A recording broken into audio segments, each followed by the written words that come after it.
রাষ্ট্রপতি শাহাবুদ্দিন চুপ্পু এবং প্রধান উপদেষ্টা ডক্টর মোহাম্মদ ইউনূসের সঙ্গে সাক্ষাৎ করেছেন সেনাবাহিনী প্রধান জেনারেল ওয়াকারুজ্জামান। ১ সেপ্টেম্বর সোমবার বঙ্গভবনের রাষ্ট্রপতি এবং রাষ্ট্রীয় অতিথি ভবন যমুনায় প্রধান উপদেষ্টার সঙ্গে সাক্ষাৎ করেন তিনি। প্রধান উপদেষ্টা ডক্টর মোহাম্মদ ইউনূসের সঙ্গে সেনাবাহিনী প্রধানের সাক্ষাতের বিষয়টি নিশ্চিত করে প্রধান উপদেষ্টার প্রেস উইংয়ের এক বিজ্ঞপ্তিতে বলা হয়, সেনাবাহিনী প্রধান জেনারেল ওয়াকারুজ্জামান সোমবার প্রধান উপদেষ্টা অধ্যাপক মোহাম্মদ ইউনূসের সাথে সাক্ষাৎ করে। সাক্ষাৎকালে প্রধান উপদেষ্টা বর্তমান পরিস্থিতিতে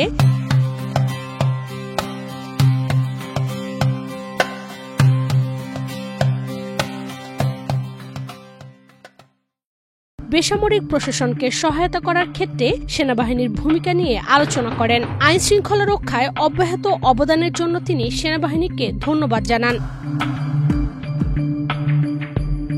বিজ্ঞপ্তিতে আরও বলা হয়, প্রধান উপদেষ্টা নির্বাচনের আগে আগামী মাসগুলোতে একটি সুনির্দিষ্ট কমান্ড কাঠামো এবং সকল বাহিনীর মধ্যে ঘনিষ্ঠ সমন্বয় সহ আরও সুগঠিত করার প্রয়োজনীয়তার উপর জোর দেন। এ সময় প্রধান উপদেষ্টা বলেন, আমি জাতির কাছে একটি দৃঢ় অঙ্গীকার করেছি যে এমন একটি নির্বাচন অনুষ্ঠান করব যা ভোটার উপস্থিতি, নতুন ও মহিলা ভোটারদের অংশগ্রহণ, নিরাপত্তা ও সুরক্ষার প্রতি বিশ্বব্যাপী আস্থা এবং গণতন্ত্র ও আইনের শাসন উদযাপনের পরিবেশের দিক থেকে স্বতন্ত্র হবে।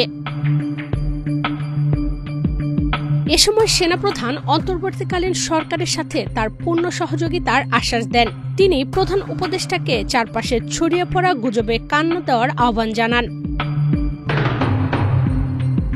এদিকে রাষ্ট্রপতি ও প্রধান উপদেষ্টার সঙ্গে সেনাপ্রধানের সাক্ষাতের বিষয়ে সংবাদ বিজ্ঞপ্তি পাঠিয়েছে আন্তঃবাহিনী জনসংযোগ পরিদপ্তর আইএসপিআর। বিজ্ঞপ্তিতে বলা হয়, সাক্ষাৎকালে সেনাবাহিনী প্রধান সম্প্রতি তার চীন সফরকালীন অনুষ্ঠিত বিভিন্ন বৈঠকের অভিজ্ঞতা ও আলোচনার গুরুত্বপূর্ণ দিকসমূহ তুলে ধরেন। পাশাপাশি দেশের সামগ্রিক আইনশৃঙ্খলা পরিস্থিতি এবং তা উন্নয়নে সেনাবাহিনীর ভূমিকা নিয়ে বিস্তারিত মতবিনিময় হয়। আলোচনায় সেনাবাহিনী প্রধান আশ্বস্ত করেন যে দেশের আইনশৃঙ্খলা পরিস্থিতির উন্নয়ন ও জনগণের নিরাপত্তা নিশ্চিত করতে বাংলাদেশ সেনাবাহিনী সর্বাত্মক সহযোগিতা অব্যাহত রাখবে। এছাড়াও সেনাবাহিনী প্রধান সেনাবাহিনীর অভ্যন্তরীণ চলমান উন্নয়নমূলক কার্যক্রম ও ভবিষ্যৎ পরিকল্পনা সম্পর্কে রাষ্ট্রপতি এবং প্রধান উপদেষ্টাকে অবহিত করেন। সেনাপ্রধান গত ২০ আগস্ট সরকারি সফরে চীন যান। ২৮ আগস্ট পাঠানো আন্তঃবাহিনী জনসংযোগ পরিদপ্তরের এক বিজ্ঞপ্তি অনুযায়ী ২৭ আগস্ট রাতে সেনাপ্রধান দেশে ফিরেন। সফরকালে তিনি চীনের পিপলস লিবারেশন আর্মির স্থলবাহিনীর পলিটিক্যাল কমিশনার জেনারেল শেন হুইর সহ উচ্চপদস্থ চীনা সামরিক ও বেসামরিক কর্মকর্তাদের সঙ্গে সৌজন্য সাক্ষাৎ করেন।